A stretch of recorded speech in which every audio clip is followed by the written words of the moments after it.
শুভ সকাল আমার প্রিয় বন্ধুরা, কেমন আছো তোমরা সবাই? আশা করছি তোমরা সবাই ভালো আছো, সুস্থ আছো।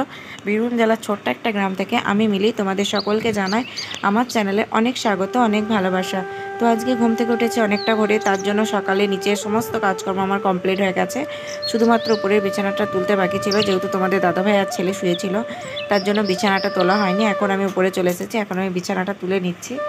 আর বিছানাটার অবস্থাটা যা হয়ে আছে বন্ধুরা, দেখতেই পেলে। তো ফাইনালি দেখো বন্ধুরা, আমার বিছানাটা তোলা কমপ্লিট হয়ে গেছে। এখন আমি ঘরটাকে ঝাড়ু দিয়ে নিচ্ছি, আর তারপর আমি রেডি হয়ে বেরিয়ে পড়েছি। তো আমরা যাচ্ছি কাটোয়াতে গঙ্গা স্নান করতে। তো মা গেছে মারুতিতে করে, আর আমরা যাচ্ছি দুজনে মিলে মোটরসাইকেলে করে। কারণ তোমাদের দাদাভাই এবছর শিবের গাজনে ভক্ত কামাবে, তার জন্যই আমাদেরকে গঙ্গা স্নান করতে যেতে হচ্ছে।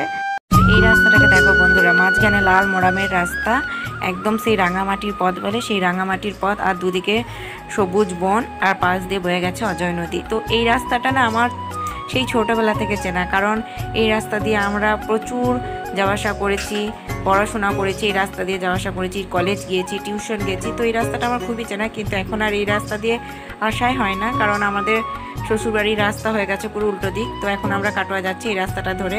তো কাটোয়া যাচ্ছিলাম, তার জন্য ভাবলাম মায়ের সঙ্গে একবার দেখা করে নিই। তো মায়ের সঙ্গে দেখা করে আমরা চলে যাচ্ছি এখন কাটোয়াতে। আর এই দিকে দেখো, এখন গরু ছাগল সব মাঠে চড়াতে নিয়ে যাচ্ছে গ্রামের মহিলারা।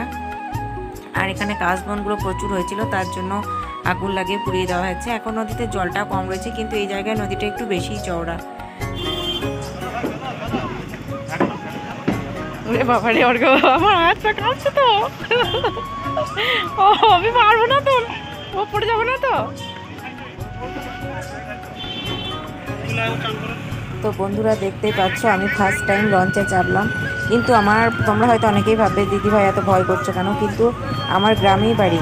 আবার আমাদের গ্রামে নদীও রয়েছে, নৌকাতেও মানে দু একবার চেপেছি ছোটোবেলায়, কিন্তু এখন আর না, প্রচণ্ড চাপতে ভয় করে। তো ছোটোবেলাতেও মানে প্রচুর চেপেছি যে তা নয়, কিন্তু চাপলেই আমার ভয় করতো, তাও দু একবার চেপেছি। তো আমরা গঙ্গা স্নান করতে গেলেই সামনেটাতেই চলে যাই, কিন্তু ওপারে কোনোদিন যাই না। সবাই বলে নাকি যে এই পারটা অজয়, এই পারটা গঙ্গা, তার জন্য আমার ইচ্ছা হলো গঙ্গা স্নান করতে যাব। তো চেপেও প্রচণ্ড ভয় করছে, তো তোমাদের দাদা ভাইকে ধরে আছি ভয়ে। আর এই যে ব্রিজটাকে দেখছো না, এখানে নামতে আমার প্রচণ্ড ভয় করছিল, তখনই মনে হচ্ছিলো যেন আমি পড়ে যাবো একদম ব্রিজ থেকে। তো প্রচুর লোক দেখো লঞ্চের মধ্যে চাপছে, তো দেখেই ভয় লাগছে। আমি বলছি এত লোক চাপবে, তার উপরে আবার গাড়িগুলোকে চাপাচ্ছে, এটা দেখে তো আরও ভয় করছিল। তো তোমাদের দাদাভাইকে বললাম একবার ভিডিওটা করো না, তো ও তো করবেই না। দেখো প্রচুর ভক্তরাও চেপেছে, আর এখন নৌকাটাকে স্টার্ট দেওয়া হচ্ছে। তো যখন স্টার্ট দিচ্ছিলো তখন মনে হচ্ছে যেন নৌকাটা আরও কাঁপছে। তো আমি প্রচণ্ড ভয় পাচ্ছিলাম, প্রচণ্ড। আর এখানে যে একটা দাদা রয়েছে মোটর সাইকেলে করে, তো আমি ওই দাদার মোটর সাইকেলে, এই দেখো এই যে দাদাটা, তো মোটর সাইকেলে চেপেছিল, আমি আমার মোটর সাইকেলে টিপে ধরেছি। তো দাদা বুঝতেই পারছিল আমি প্রচণ্ড ভয় পাচ্ছি, সেই জন্য বললো তুমি মোটর সাইকেলটাকে একবার ধরে দাঁড়াও। আর ওই যে ঘাটটাকে দেখতে পাচ্ছ না, ওই ঘাটটাতে আর কি না, এই সামনে মাসে দুটো তিনটে ছেলে জলে ডুবে মারা গেছে। তো তোমাদের দাদাভাইকে আমি সেটাই দেখাচ্ছিলাম। আর এই দেখো বন্ধুরা, এই পারে এসে আমি গঙ্গা স্নান করতে জলে নেমেও পড়েছি। তো প্রচণ্ড ভয় করছিল, এক পা এক পা করে নামলাম। আর এই দেখো তোমাদের দাদাভাই স্নান করে চলে এলো। তারপর ফাইনালি আমরা চলে এসেছি নৌকায় চেপে, আবার আমাদের বাড়ি চলে যাব। তো তোমার ভিডিও করছে, আর তোমাদের দাদাভাই বলছে যে এবার যদি ফোনটা পড়ে যায় কী হবে। আমি বললাম নতুন একটা কিনে দেবে। তো বলছে আর নয়। তো এই দেখো আমি না একদম পুরো এই নৌকার এই ফাঁকটা রয়েছে, তো সে প্রথমে এসে এইখানটা বসে পড়েছি। তো প্রচণ্ড ভয়ও লাগছে যদি আবার পড়ে টরে যায়। আর দেখো গঙ্গার ঘাটে মানে এই সময় আর কি সবাই আর কি শিবের গাজনে সবাই কামাবে, তার জন্য প্রচুর লোকজন ভক্তের আগমন হয়েছে। দেখো ঘাটে পরে প্রচুর লোক, প্রচুর প্রচুর। তো গঙ্গার ওই পারেও লোকজন রয়েছে, আর এই পারেও দেখো প্রচুর লোক। আর এই লোকটাকে দেখো সামনে গঙ্গা জল পড়বে বলে দেখো কোথায় এসেছে একদম। তো যেহেতু ভক্ত কামালে গঙ্গার জলই খেতে হবে, তো আমরাও নিয়ে এলাম গঙ্গার জল। আর এখানকার দূরে থেকে তুলে জলটা আর কি আরও পরিষ্কার আছে, তার জন্য দেখো স্নান করতে করতে কোথায় চলে এসেছে। আর এই পারে দেখো, এই পারে ঘাটে আমরা বেশি চান করি। তো এই পারে ঘাটেও দেখো প্রচুর লোকজন রয়েছে। তো মা এসে এই পারে ঘাটেই স্নান করেছে। আর দেখো এই নৌকাটা তো কত লোকজন চেপেছে, দেখো প্রচুর লোকজন চেপে এখন ওই পারে যাচ্ছে, গঙ্গার ওই পিঠে যাচ্ছে। তো আমি অটো বাবাকে বলছিলাম যে এত লোকজন যদি নৌকায় চাপে যদি ডুবে যায় কী হবে বলো তো। তো তোমাদের দাদাভাই বলছিল না না, এই তো কমই চেপেছে। তো তারপর আমরা চলে এলাম এই দেখো দোকানে বাজার করতে, সব জিনিসপত্র কিনতে পুজোর।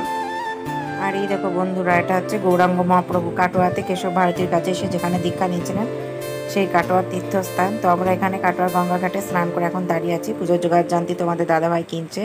তো তারপর আমরা বাড়ি আস্তে আস্তে হঠাৎ করে আমাদের শাসনতলা ক্ষুদ্রুনতলা সেখানে এলাম।